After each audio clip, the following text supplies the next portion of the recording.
sa parking. Okay. Service po going inside the resort, si jeepney na po. For half on and half off, free of charge lang po yun. Okay. Then yung welcome drinks po, pwede yung siya makuha downstairs. Pakita lang po yung blue stab natin. Okay. Tapos po dito ma'am yung ating beach access. But for now, ma'am, double check natin yung wave natin kung mataas pa. Since malakas po kasi kahapon. Then, walking tour po natin with the tour guide, Kasabinyan po. Ang walking tour po natin every 1 hour, ma'am, sir. Then, next tour na po natin will be 9:30 AM po, since nag-start na yung 8:30, ma'am. Every 1 hour lang siya, ma'am, 9:30, 10:30, 11:30, ganun po. Ang wala lang tayo, ma'am, is 12:30 po. Alright. Tapos, ma'am, pagtapos nyo lahat ng whole package ng day tour, babalik ulit kayo dito sa reception to get your exit pass naman po.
Pasok muna tayo dito sa loob. Oo. So dito kailangan mag-alis ng sapin sa paa bago pumasok. Okay, pasok tayo.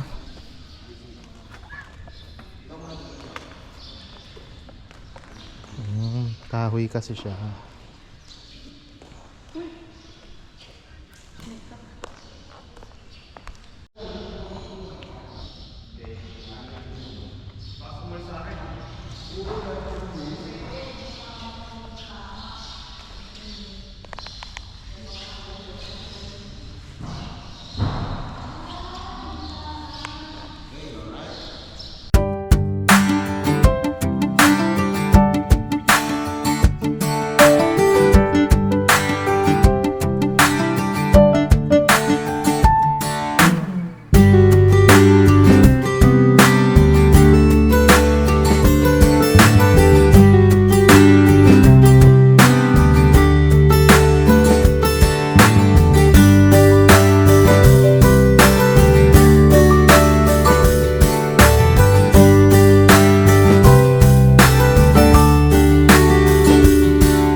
Okay, pasok na tayo dito.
Start na po tayo ng ating tour. So, na po, magandang umaga sa inyo lahat, mabuhay, at muli po maligayang pagdating dito po sa Las Casas Filipinas de Acuzar. Ang ngalan ko po ay Kate, at ako po ang inyong magiging gabay sa paglalakbay o tour guide for the day.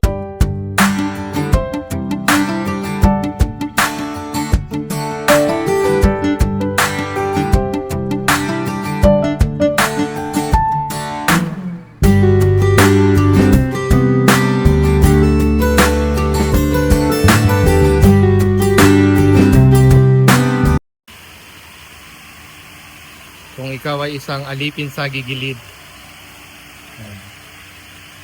Kung ikaw ay isang alipin sa gigilid, ikaw ay dito kay Presto.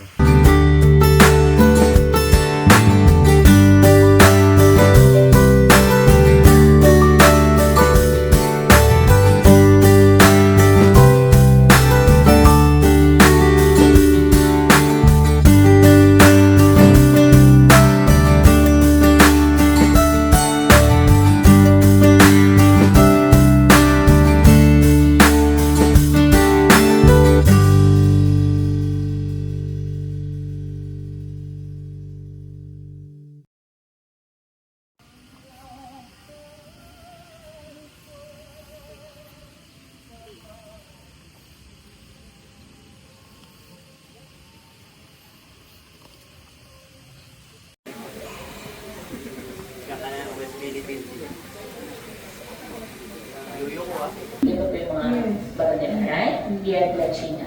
And then the candelabra or chandelier, also original, except the candles. Before, they used real candles to light up the chandelier. And then to your right and to your left, this used to be the garage for the Kalesa or carriage.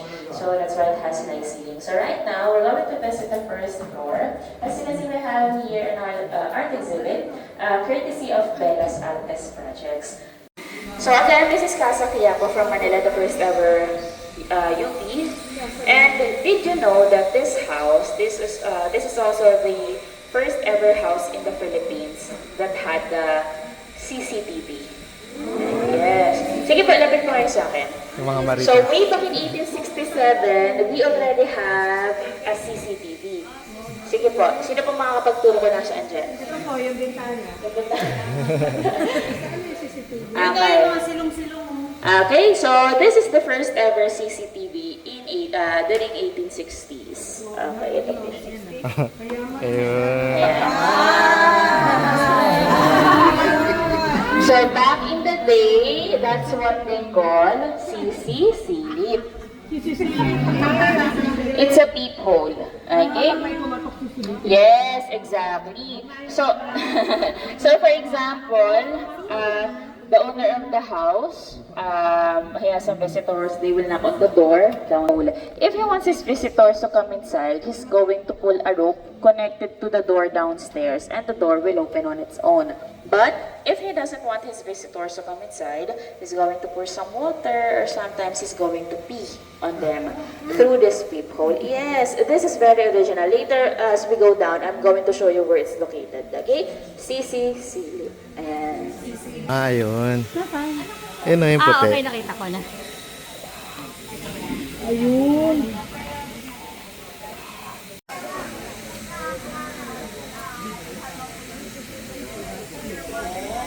Casa Quiapo. That's the CCTV. It's exactly located if you were to know.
So again, this is the comedor or dining area. So this is also where you can see the old kitchen sink.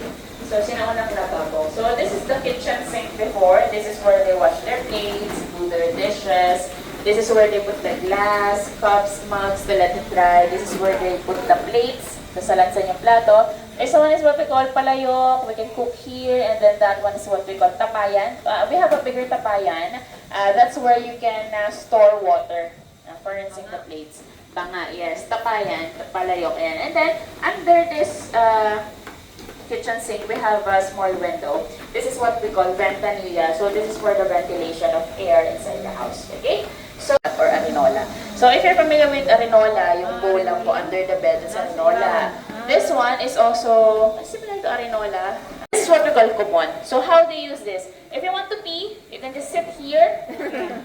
And then if you want to poop, there's also a bowl here.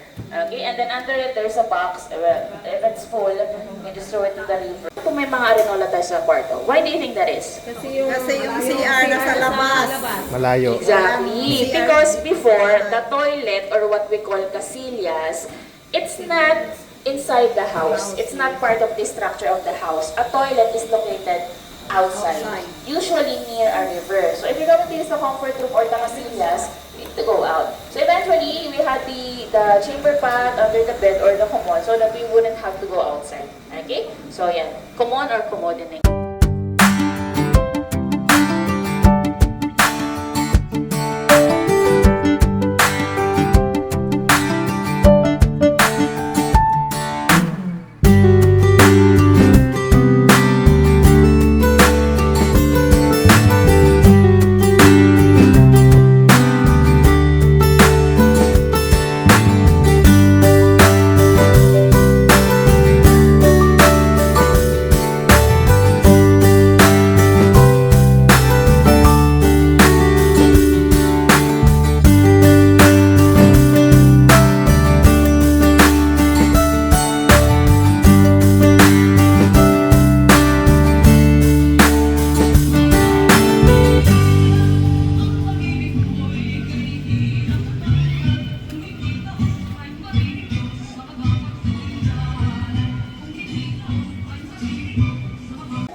Ito yung replica ng spolarium, no? Galing, ah.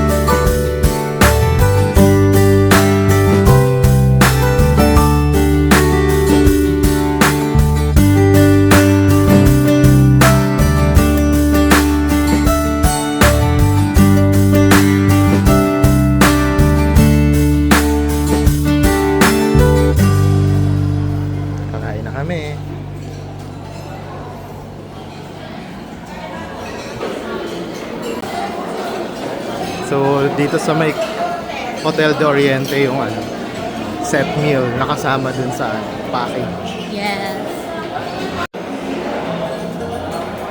Kailangan i-present yung resibo.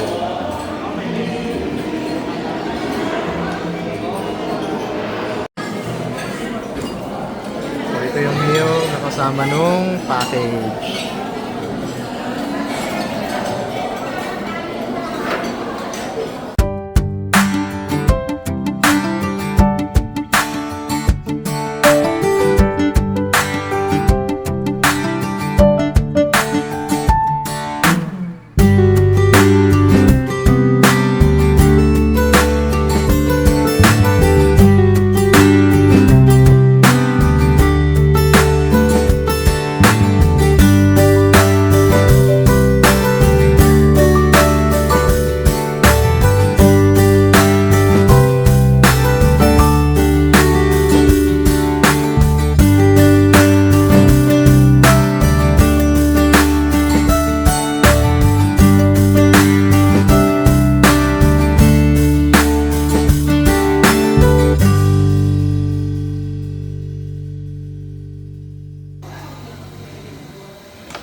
Si Lola Basyang.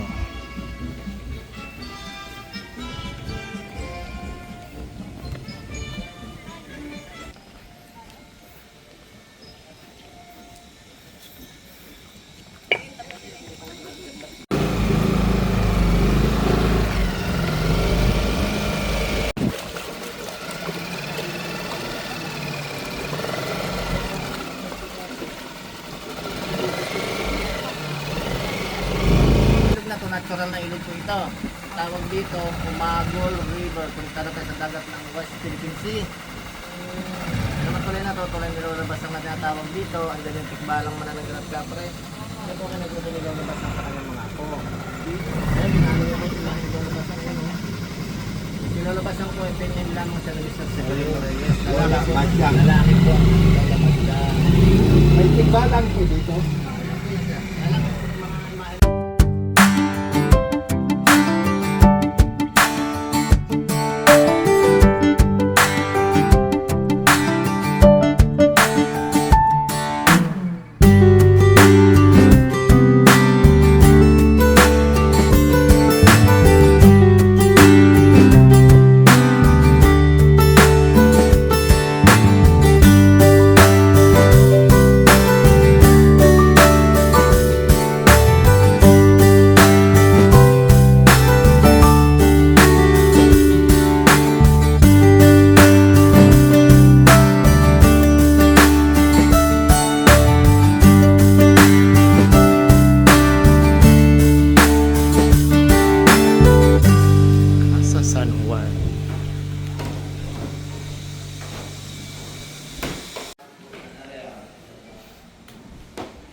Casa, 95% original. Oh.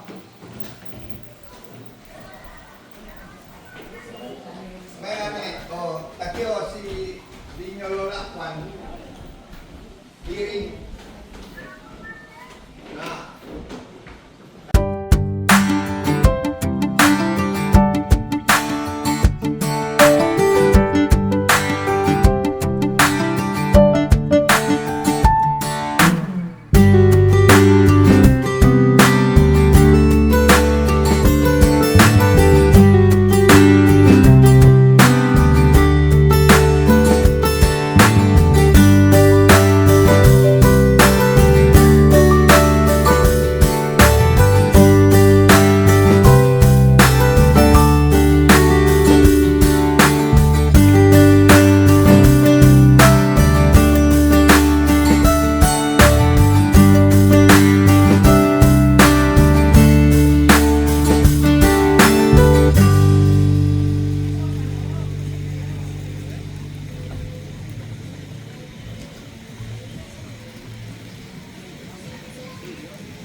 Sarap mag-swimming, oh.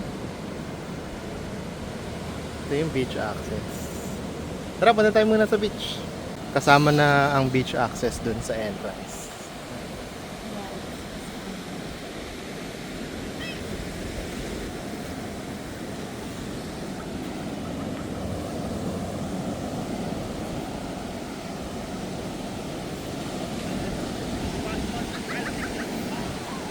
Ito ang West Philippine Sea.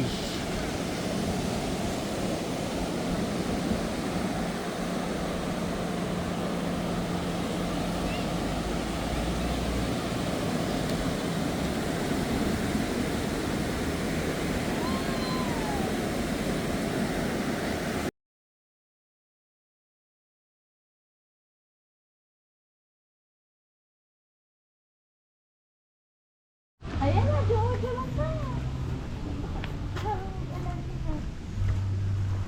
Okay po mga magandang hapon po mga mabuhay. Maligayang pagdating po sa Alaska. Salamat. Ang pangarap po ng kabayan natin, si Bernard. Uy, Bernard. Ang mama, sir, 1 horsepower lang po yung kabayan. 1 horsepower. Okay po ma'am sir, maligayang pagdating sa Las Casas Filipinas de Acuzar. Okay, kaway-kaway say mabuhay! At yan ang ating Casa Cagayan from Cagayan Valley. Yan po yung mga sinaunang bahay na may silong o ilalim. Kasi ma'am, yung mga hayop po nila nung araw, ilalagay po sa silong katulad po ng kabayo, kambing, baka, kalabaw. Saka ma'am, iwas baha na rin po yung bahay na yan. For check and din po dati ma'am yan, kaya lang po under renovation po yung ating bahay. Opo ma'am, yan po yung dalawang bahay, isang hagdanan, duplex o couple po yung ating bahay na yan. At pag may utang yung kapitbahay niyo ma'am, abangan nyo lang po sa hagdanan, wala pong kawalayan. Yan, maraming salamat sir, same. magbabayad po yan.